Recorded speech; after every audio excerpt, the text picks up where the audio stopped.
welcome to Gridish Plays. Today we're going to be looking at Sonic Spinball on the Sega Genesis. It's a pinball game starring Sonic the Hedgehog as the ball.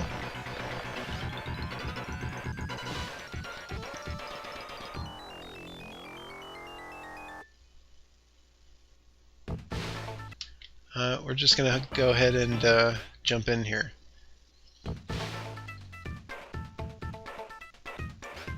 What a lot of people don't realize is you have control over Sonic at all times, even when he is in ball form. You can kind of move to the left or right to try to land in a better spot. I believe that there's 4 stages in this game. We're just going to be looking at the first, maybe part of the second. The thing about this game is time kind of gets away from you. You might feel like you haven't been playing it that long, and then 40 minutes later you're like, oh man, you know, like it doesn't seem as long as it is. Like it's kind of just like mindless. But yeah, as I'm playing, I'm kind of moving Sonic to the left or right to try to get him in a better spot. Like here, I can jump away from that guy. A lot of people don't realize that, and they get eaten. I've seen people do that plenty of times.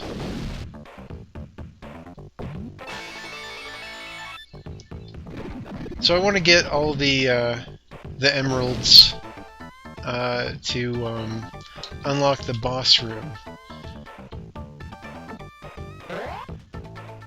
It's kind of hard to aim Sonic from the flippers, even with the ability to manipulate his trajectory ever so slightly. It's hard to aim him directly from the flippers, so you might see me do a lot of things twice, 3 times, 4 times, just trying to get to like the next room. So bear with me here. I mean, it's not, you know, I'm sure there's some, like, you know, hardcore pinball guy out there, like, face palming right now. Like, there might be like some strategy to it. You might have noticed that I'm hitting both pedals at the same time, both flippers at the same time, because that's one button to press. Otherwise, I'd be pressing A for the left or B for the right. And I'm sure there's a reason for that. You know, I'm sure like in real pinball, there's a reason for that. But in video game pinball, if there's a button to press that operates both flippers, I'm pressing that button. It's just easier. This game doesn't really try to be too realistic. For what it is, it has good physics. I mean, there are some times where it gets kind of wonky, specifically with collision detection. But for a 16-bit pinball game, it does its job pretty well. But there's you know, there's really no reason to focus on the left or right flippers. It introduces a complication, and it's unnecessary.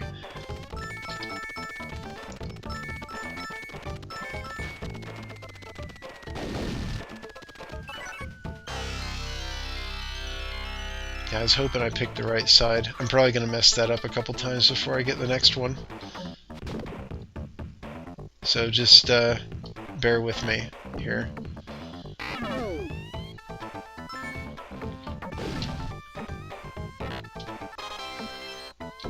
I remember being a kid at Kmart and having the money to buy this game, and I was with a friend at the time, and he talked me out of it. I don't even remember what game I ended up getting instead, but he was like, hey man, look at this other game, doesn't this look way cooler? And at the time, I don't know, I guess I succumbed to peer pressure, but I regretted not getting this, and I ended up having to rent it. I rented it a lot,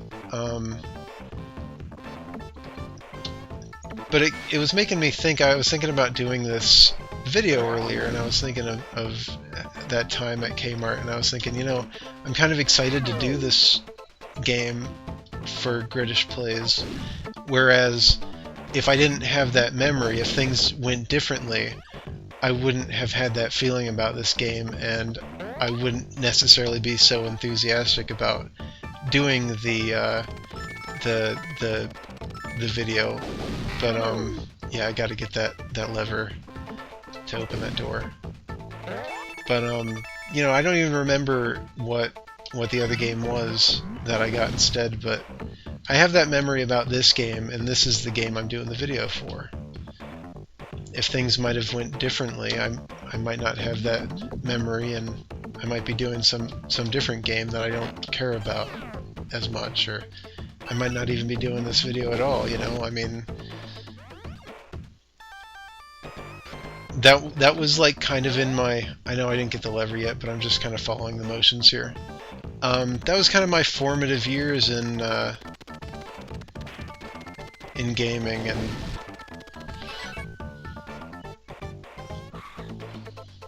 yeah, I totally screwed that one up.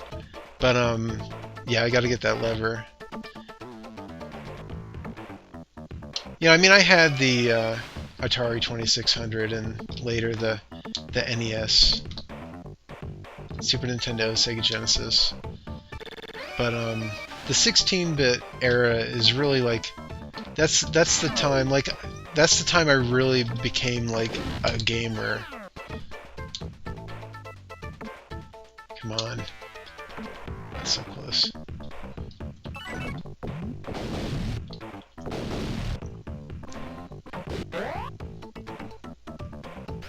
On Gridish Plays, I'll probably get into like my past with games and why I'm picking the games I'm picking and whatnot.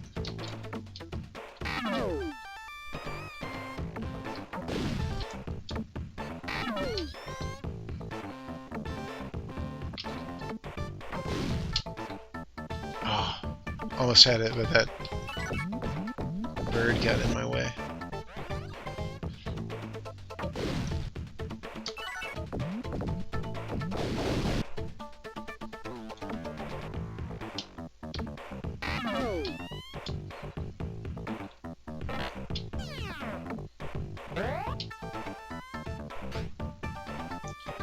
I'm gonna keep trying till I get that lever.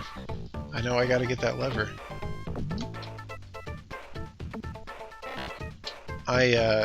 I'm not going to be I'm not going to be doing the you know, going on and on the internet and getting walkthroughs or tips or anything before I start playing these games. I'm going to play them for the first time in years a lot of times, and I might end up making a fool out of myself sometimes, but that's the journey I want to take with these videos. That's the direction I want to move with these videos.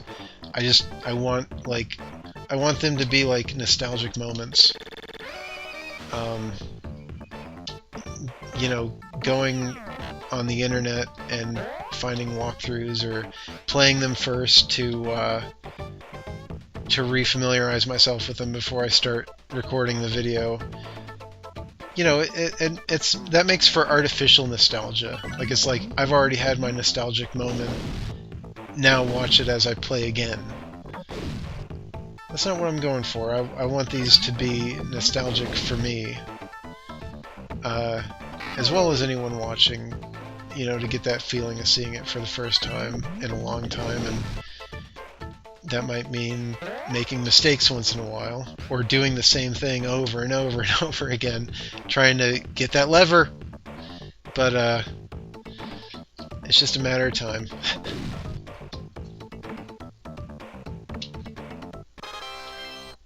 There we go.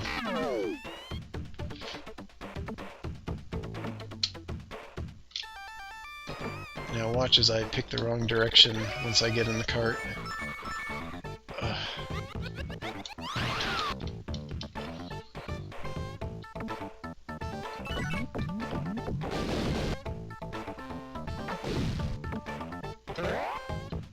Now, I have played this game not too long ago. This is one I tend to keep in rotation. Let's see here.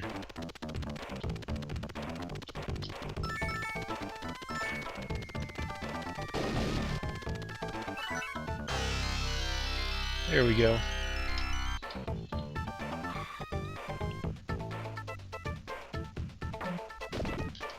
And that's not the boss room yet. There's one more I have to get, I think.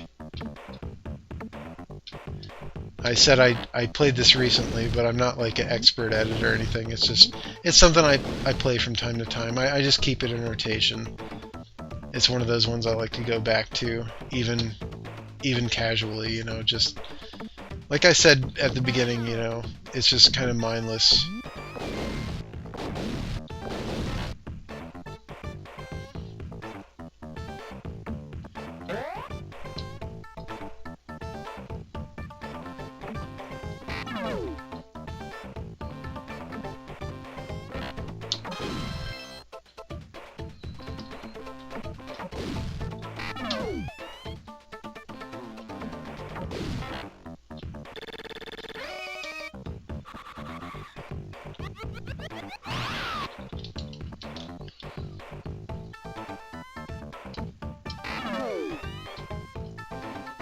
So, pinball was never really my thing. I mean, I played it as a kid. Growing up, I had an arcade not too far away from my house, and they had a really big selection of arcade games. But for me, it was all about... well, they had a big selection of pinball games, excuse me. But for me, it was all about the arcade games, like the cabinets.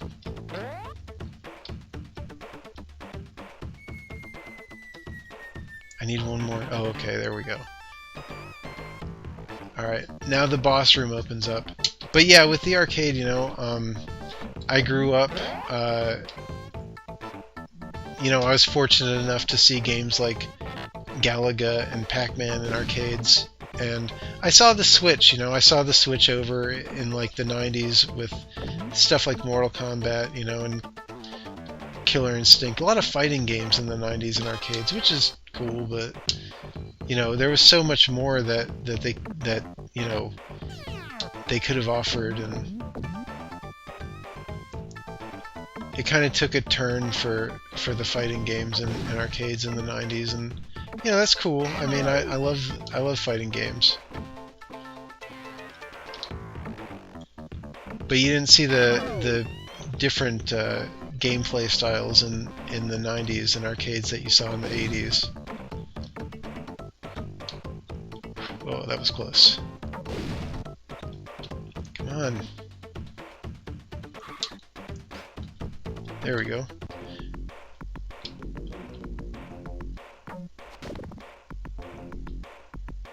Alright, now this guy has like a scorpion tail, and if you get just in the right spot, you can get inside the scorpion tail and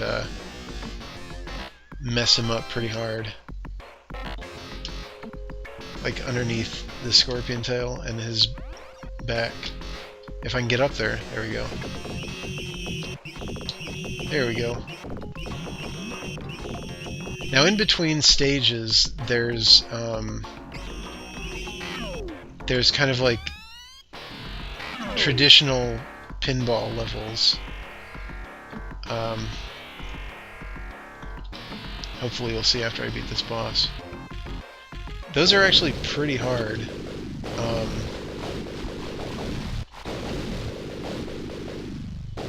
I'll show you some of one here.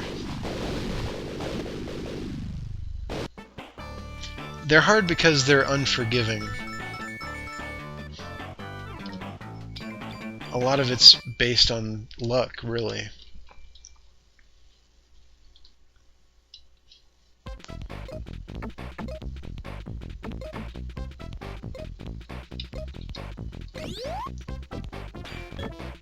So I have to hit all those things in the back a few times each to, yeah, see right off the bat.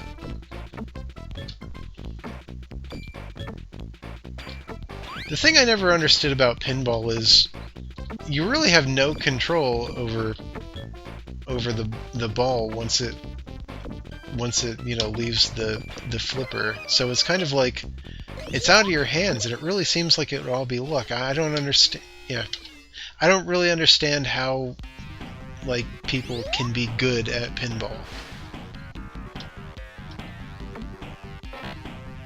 Like I said, I'm sure there's a methodology to it that I never really bothered to learn. I'm sure there's situations where you'd want to use the left flipper. There's situations where you'd want to only use the right flipper. But that's for realistic pinball, and that's not what I'm playing right now. And I'm just, this is a casual game. It's got a casual feel to it. It's very arcadey.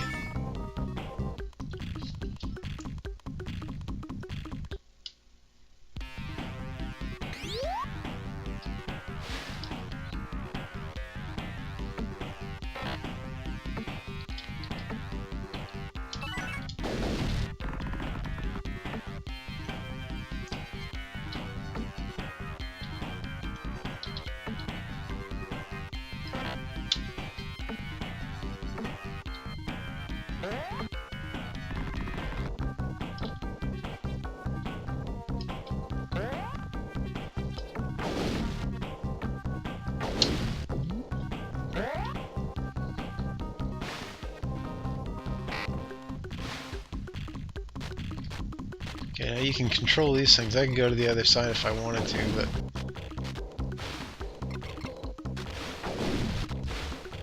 I think there's something up here for me. I don't remember what's up here. Let's see if I can get up there. This is kind of tricky.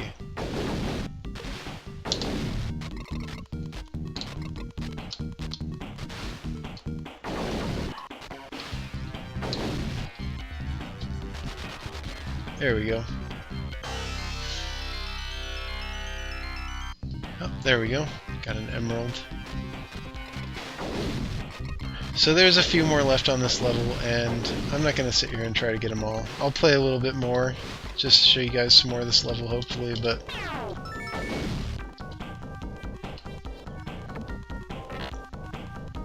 be wrapping it up soon. By the way, I wanted to mention a good friend of mine did the intro music to the series. Goes by the name Zach Adam. He's a very talented musician, and I actually had my title cards all designed for the show already, and he gave me that music, and it blew me away. I was like, I can't have these crappy title cards for, I mean, the music was so good. I had to like sit down and redesign the title cards, and I ended up redesigning them like 3 times. It was just too, the music was just too good. I couldn't just have such amazing music and then such crummy visuals to go with it. So I gotta thank Zach Adam for that. I'd get him out here one of these days and do a co-op with me. Or versus, if he's up for it. So thank you for that, Zach Adam. And thank you for watching. Tune in next time. I'll try to do one of these maybe once a week, maybe a little bit more, maybe a little bit less. See how it goes. And thanks for watching.